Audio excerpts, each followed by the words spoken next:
Breaking news చూస్తున్నాం. Hyderabad కుకట్పల్లిలో double bedroom ఇండ్ల పేరుతో మోసం వెలుగులోకి వచ్చింది. తమకు న్యాయం చేయాలంటూ బాధితులు అధికారులను వేడుకుంటున్నారు.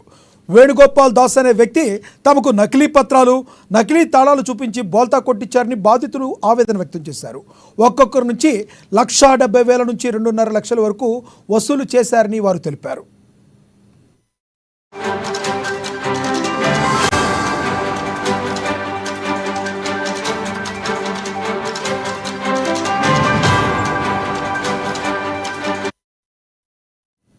హైదరాబాద్ కోకట్పల్లిలో డబుల్ బెడ్రూమ్ ఇండ్ల పేరుతో మోసం వెలుగులోకి వచ్చింది. తమకు న్యాయం చేయాలంటూ బాధితులు అధికారులను వేడుకుంటున్నారు. వేణుగోపాల్ దాస్ అనే వ్యక్తి తమకు నకిలీ పత్రాలు, నకిలీ తాళాలు చూపించి బోల్తా కొట్టించారని బాధితులు ఆవేదన వ్యక్తం చేశారు. ఇదే వ్యవహారం గురించి మరింత సమాచారాన్ని మా ప్రతినిధి లిఖిత అందిస్తారు. లిఖిత, చెప్పండి, కేటుగాళ్లు బురిడి కొట్టించినట్లుగా తెలుస్తుంది. అక్కడ పరిస్థితులు ఎలా ఉన్నాయి?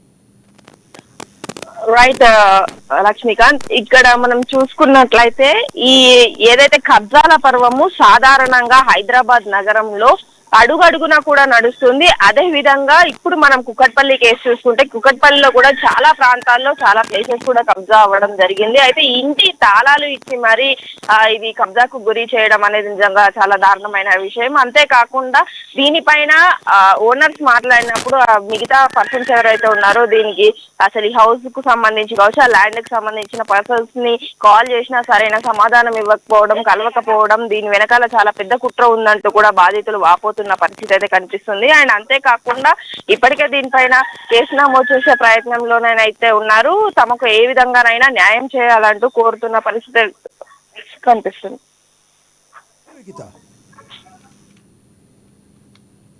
థ్యాంక్ యూ లిఖిత.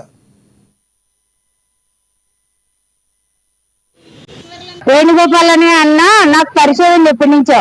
ఆయన ఏం చెప్పాడు, ఇలా డబుల్ బెడ్రూమ్ ఇల్లు అమ్ముతున్నారు, మీరు తీసుకుంటారా అని నన్ను అడిగాడు. తీసుకుంటారండి అన్నాను. అంటే అప్పుడు వేణుగోపాల్ దాసుని తీసుకొచ్చాడు.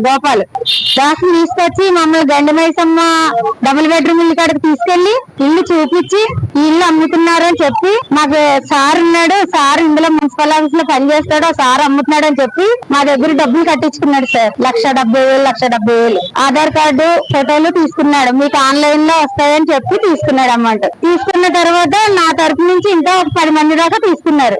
మేము తీసుకుంటాం అంటే డైరెక్ట్ ఆయన్నే తీసుకొచ్చి పరిచయం చేపించి వాళ్ళే డైరెక్ట్ ఆయన అకౌంట్ లో కొట్టేశారు అందరూ డబ్బులు. ఇప్పుడు అందరూ డబ్బులు తీసుకొని ఎలక్షన్ అయిన తెల్లారి మీకు పట్టాలు వస్తాయి, ఆన్లైన్ లో వస్తాయని చెప్పి ఎలక్షన్ నుంచి మాయమైపోయాడు. ఎటు వెళ్ళిపోయాడో తెలియకుండా కనబడట్లేదు.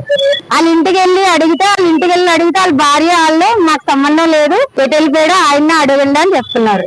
ఇప్పుడు వీళ్ళందరూ నువ్వే కదా మాకు ఆయన పరిచయం చేయించావు, నువ్వే కట్టాను మమ్మల్ని అడుగుతున్నారు. ఇప్పుడు నాకు వాళ్ళు కట్టినప్పుడు మాకు ఒక ఆవిడ టైలరింగ్ చేస్తారు, ఆవిడ లక్ష్మణ్ ఆవిడ, వాళ్ళ ఓనర్ ఒక ఆవిడ ఉన్నారు, ఆవిడ పేరు లక్ష్మి గారు. ఆవిడ ఇలాగా గుళ్ళో కనిపించి ఆవిడ అందరికి ఇల్లులు వస్తున్నాయి, డబుల్ బెడ్రూమ్ ఇల్లులు. మా వాళ్ళందరూ జనవరి నుంచి నా దగ్గర పనిచేసి మాస్టర్ వాళ్ళు, వాళ్ళ తమ్ముడు, కింద పూజా సామాగ్రి వాళ్ళు అందరూ తీసుకున్నారు. అందరికీ ఇల్లులు వచ్చినాయి, అందరికీ వస్తున్నాయి, మీరు తీసుకోండి, మీ అమ్మగారికి మీ నాన్నగారికి కావాలి ఇల్లు, రెంట్ కట్టలేకపోతున్నాం అంటున్నారు కదా, తీసుకోండి అంటే సరే వాళ్ళ డబ్బులు నా దగ్గర ఉన్నాయి కదా, ఇల్లు తీసుకుంటే వాళ్ళు అందులోకి వెళ్తారు అని చెప్పి నేను సరే అని ఆమెను కలిసేము. ఆమె దాసన్నతన్ని తీసుకొచ్చింది, మా ఇంటికే తీసుకొచ్చింది.